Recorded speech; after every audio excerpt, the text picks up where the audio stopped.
So Art was mentioning about fibers and inert fibers, but also on fibers, because you are working quite a lot, Peter, on the fiber composition of the sow dyes and so on. How can we manipulate that to improve the efficacy of the sows?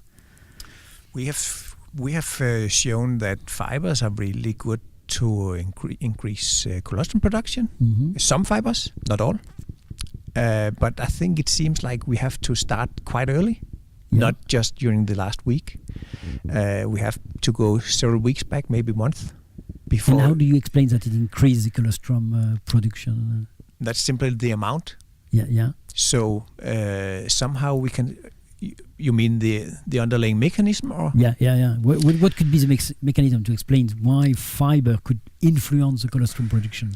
I think it's related with some bioactive molecules that some fibers are giving rise to. So uptake of bioactive molecules to the blood of the sow, which may act stimulatory in the mammary gland. Mm-hmm. That's how I understand it. It's certainly not fermentable fiber versus or soluble fiber versus insoluble fiber. So when thinking about fiber, you think very often about enzyme to degrade the fiber. So what would be the compromise for the formulators? To use more fibers, to use enzymes to get more degraded product for the beneficial effects on the sows. That depends. Well, let me go back to your the question before. There's another really important aspect of fiber. That's the farrowing process. Yeah, fiber is really good. It helps. Fiber is really good for the farrowing process. I'll talk more about that later in this afternoon. But both to avoid constipation and to give a long-term energy uptake from the GI tract. Mm-hmm. So fiber around parturition, they are all beneficial. Flushing effect also. So we keep it flushing because gram-negative bacteria can move back from the colon to the small intestine, and also endotoxins are absorbed and create kind of infection, reducing prolactin, and so the whole farrowing process is then influenced, creating milk fever, maybe later on. So the fiber part, some people maybe are thinking, tomorrow the sow will farrow, I stop already today with feeding. But even the last day, enough feed is important, because the flushing part is very important. Mm-hmm. And during the lactation, in fact, the issue very often for the farmers is to make the sows to eat more, to eat enough to support the litter and so on. How do you look at this compromise? Because in that case, using fibers might be a bit difficult to get enough nutrient for the sows and so on. So the fibers have to be provided during gestation. Yeah. And after, what happens after, during the lactation and after? You can have a more energetic feed. It's also important that there's not too much difference. We recommend not more than 1/2 or 2% difference in good fiber between the gestation and lactation. Okay. Because there's a change from, let's say, fiber digestion, fermentation, to starch degradation. And the micro population will be affected and then disturbed. It's unstable. And there is another mechanism that could explain the positive effect of fibers that we didn't mention until now, is their effect on welfare.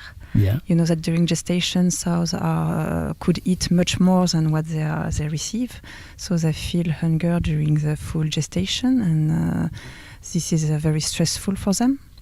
And we know that providing more fibers in the feed, or even better, providing them just straw during gestation, reduces this frustration and reduces the stress during gestation. And we have more and more studies in pigs and in other mammal species showing that stress during gestation has an impact on the development of the fetus, and can have an impact also on the health of the mother, on the maternal behavior after the birth of the offspring.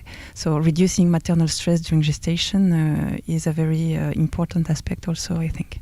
Mm-hmm. It is done many farmers at the Netherlands, is when sows are entering the farrowing room, let's say 5 to 7 days before farrowing, they get a kind of jute bag. Do you know this? Bag? No. To the sow, so that the smell of the sow is already going into this small sack. Yeah.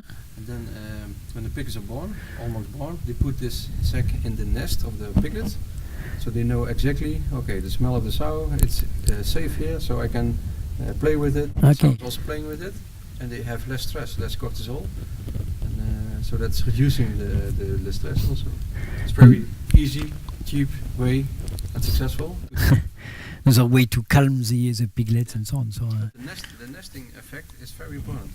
So in lactation, when you want to increase the feed intake in lactation, we saw and I think also in Denmark we do it a lot, Scandinavia, a separate climate for the piglets and another climate for the sow. Yeah.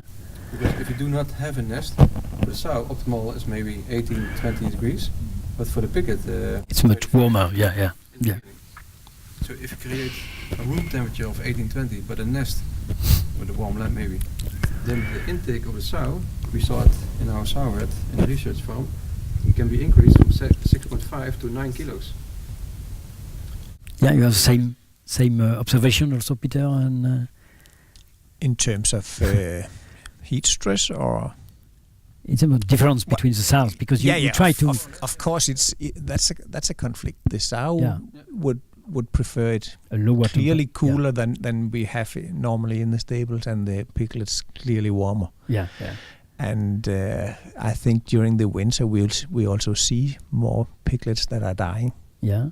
Because of there's a conflict. The temperature and the humidity and the ventilation is running. So if air comes from outside in, and it makes it a chilling factor, I think they are really susceptible when they are newborn and they are wet.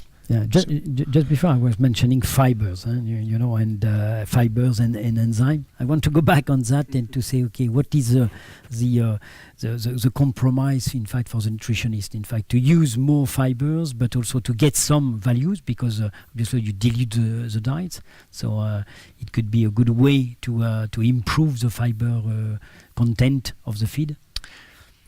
I think there's a compromise. We not so much related with what you're asking about right now, but if we want to give them fiber around parturition, we would like to add it to the lactation diet, because we use lactation diet the last week before parturition, and then if we add a certain amount of that, then they suddenly would have a lot of fiber intake at peak lactation, which really is filling up the gastrointestinal tract, and that may compromise the feed intake at peak lactation. Okay. And that can then subsequently reduce the milk production. So some farmers start already with a double automatic feeding system. So, for example, one feed to be given around farrowing, and then the next diet more starch based for the second part of the lactation. Yeah, so phase feeding or transition feeding around parturition and really. Yeah, that might be an extra constraint for the farmers and so on.